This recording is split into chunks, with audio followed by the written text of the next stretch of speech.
So it's Friday.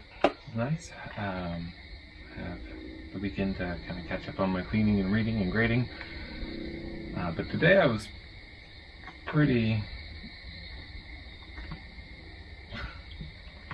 this is what I was.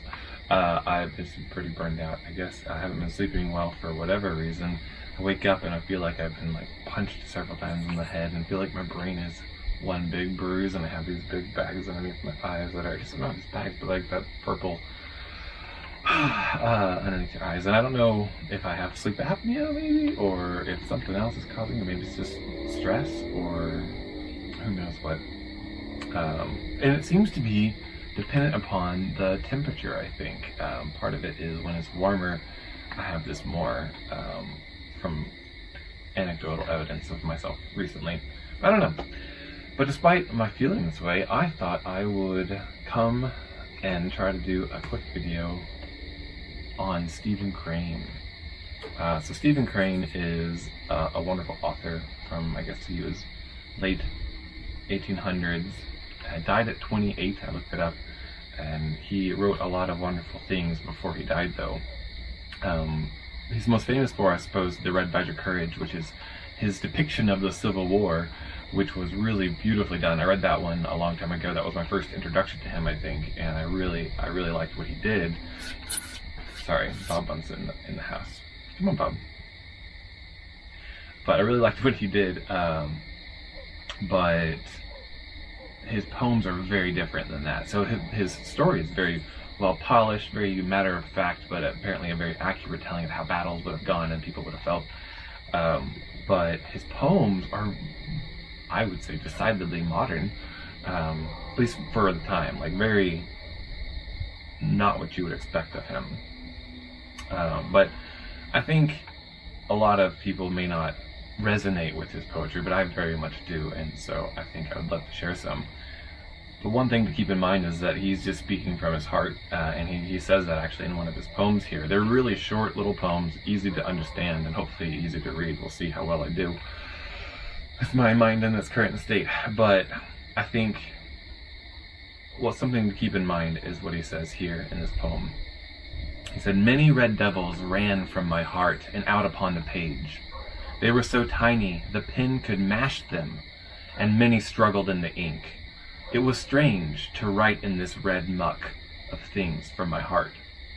So he's just writing how he feels in these poems, and a lot of it's kind of dark, and especially depending on where you come from. But he was born to Methodist parents, and I think is very clear in his poems that he felt disillusioned about Christianity and religion in general, especially organized religion. And from what little I've read, I've not read a biography of him or anything, but in his poems, I feel like this anguish that he feels in his search for God is very clear. And so it might be hard for some people to hear, but I think it's important that we hear. If this doesn't resonate with us, then I think it's even more important to hear and understand that people feel this way, instead of just think everyone feels like you might or I might. I will say this has resonated. A lot of these have resonated with me many times in the past, so I'll read some of them. But yeah, so this is his introduction, or what I'm using to introduce him there. But I'll start with his religious poetry. I think this one is a very clear depiction. It's a little bit longer. It's probably the longest one. It's 2 pages. But a very clear depiction of how he feels while other people are finding God, I think, but he is unable to. "I stood musing in a black world, not knowing where to direct my feet. I saw the quick stream of men pouring ceaselessly, filled with eager faces, a torrent of desire. I called to them, 'Where do you go? What do you see?' 1,000 voices called to me. 1,000 fingers pointed. 'Look, look, there!' I know not of it, but lo, in the far sky shone a radiance, ineffable, divine, a vision painted upon a pall, and sometimes it was, and sometimes it was not. I hesitated, then from the stream came roaring voices, impatient, 'Look, look, there!' So again I saw, and leaped, unhesitant, and struggled and fumed, with outspread clutching fingers, The hard hills tore my flesh, the ways bit my feet. At last I looked again. No radiance in the far sky, ineffable, divine, no vision painted upon a pall. And always my eyes ached for the light. And then I cried in despair, I see nothing, oh where do I go? The torrent turned again its faces. Look, look, there! And at the blindness of my spirit, they screamed, fool, fool, fool. Anyway, so I think that's very poignant and powerful, how he feels about religion. Sorry, Bob interrupted me and kind of threw off my groove, if ever I had one. But I'll go through and scoot through some of these other religious ones that he has. I think that a lot of them have that same vibe, if you will. They're all rather heartrending for his disillusionment. This one, yeah. So, similar thing. God fashioned the ship of the world carefully. With the infinite skill of an all-master, made he the hull and the sails. Acorns falling from the tree onto the metal roof. So I'm going to start over. God fashioned the ship of the world carefully. With the infinite skill of an all-master, he made the hull and the sails. Held he the rudder, ready for adjustment. Erect stood he, scanning his work proudly. Then, at fateful time, a wrong called, and God turned heeding. Lo, the ship at this opportunity slipped slyly, making cunning, noiseless travel down the ways, so that, forever rudderless, it went upon the seas, going ridiculous voyages, making quaint progress, turning as with serious purpose before stupid winds. And there were many in the sky who laughed at this thing. Whew, what a bleak picture of the materialistic world. Well, I guess it's not materialistic because God's there, but like just with the meaninglessness of the world as he sees it, turning on those stupid winds as though it has purpose. Let's see, what else do we have? Trying to keep my pages straight.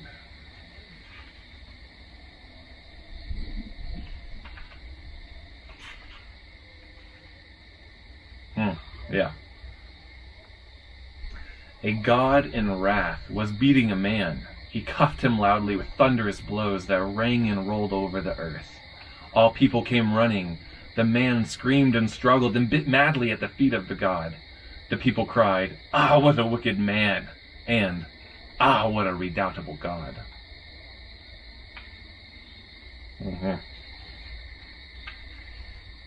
I'm not giving titles to these because there are no titles.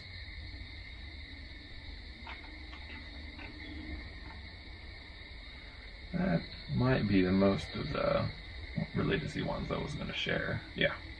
But he also has this one that's kind of hopeful in my mind, but it's still not orthodox, I'll say. He says, "There was one I met upon the road who looked at me with kind eyes. He said, 'Show me of your wares.' And I did, holding forth one. He said, 'It is a sin.' Then I held forth another. He said, 'It is a sin.' Then I held forth another. He said, 'It is a sin.' And so to the end. Always he said, 'It is a sin.' At last I cried out, 'But I have none other.' He looked at me with kinder eyes. 'Poor soul,' he said." I don't know if it's supposed to be hopeful sounding, but I felt like it was, because he had his kinder eyes there at the end. But anyway, so that's a glimpse into his religious mind. I have some here that I marked for just pure fun, and just because they're good, I think. Let's see. This is one that I read, I think, first in senior year of high school or freshman year of college, and I really liked it, I think. There are several in here that I read back then, and I really liked them, and I actually saved them onto my computer and had it on there for years, and then would revisit it occasionally, but not frequently. And then it was a while ago that I had a friend come over, and we were discussing religion and disillusionment and stuff, because she is an ardent atheist. And I had this book coming in the mail, and so I was inspired when she left to read it. And I actually, in the front of the book, like I normally do, I cited how I started it. It said, started at 6:21 p.m., December 19th, 2021, by a fire in my woods, after Paige left and while Bob sits upon me. Hey, here we go again. And I actually curled up by the fire, reading this by firelight for a long time, and it was a cold night, and I cuddled so close to the fire that it melted the anti-reflective coating on my glasses. But it was worth it, because it was great. Anyway, so this is one from my childhood that I appreciated, but high schoolhood, whatever. I stood upon a high place, and saw below many devils running, leaping, and carousing in sin. One looked up, grinning, and said, "Comrade, brother." I was a normal kid.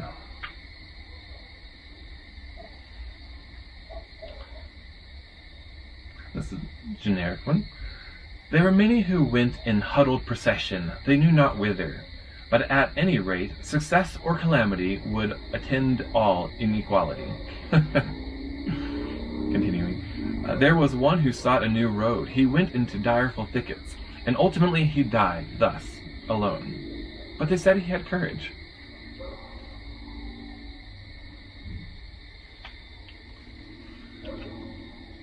A learned man, came to me once. He said, "I know the way, come." And I was overjoyed at this. Together we hastened, soon, too soon, were we where my eyes were useless, and I knew not the ways of my feet. I clung to the hand of my friend, but at last he cried, "I am lost."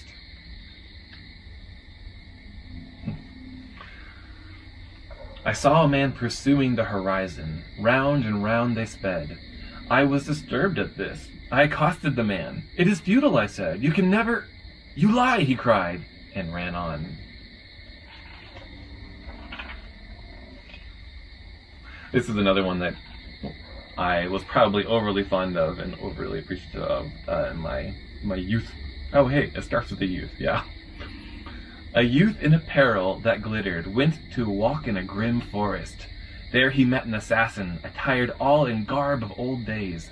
He, scowling through the thickets and dagger poised, quivering, rushed upon the youth. "Sir," said this latter, "I am enchanted, believe me, to die thus, in this medieval fashion, according to the best legends. Ah, what a joy!" Then took he the wound, smiling, and died content. Yeah, I resonate with that one too much. Now this one is a bit graphic, but it's obviously like a retelling of the Tower of Babel, but more gruesome. Many workmen built a huge ball of masonry upon a mountain top. Then they went into the valley below and turned to behold their work. "It is grand," they said. They loved the thing. Of a sudden, it moved. It came upon them swiftly. It crushed them all to blood. But some had the opportunity to squeal. Sorry. I can't help but laugh during that one. But I mean, it says the same thing as like the Babel and the pride of men and their accomplishments. Yeah, that might be all I share. I didn't know that was rapid fire stuff, and I could try to comment on the meaning of them, but I think it's quite clear in all of these cases. And that's why I like him so much, because I'm able to understand him, even when my mind is muddled. Oh, here's a good one. "Think as I think," said a man, "or you are abominably wicked. You are a toad." And after I thought of it, I said, "I will then be a toad."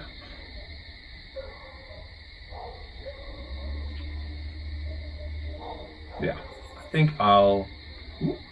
No, yeah, there's this one. Yeah.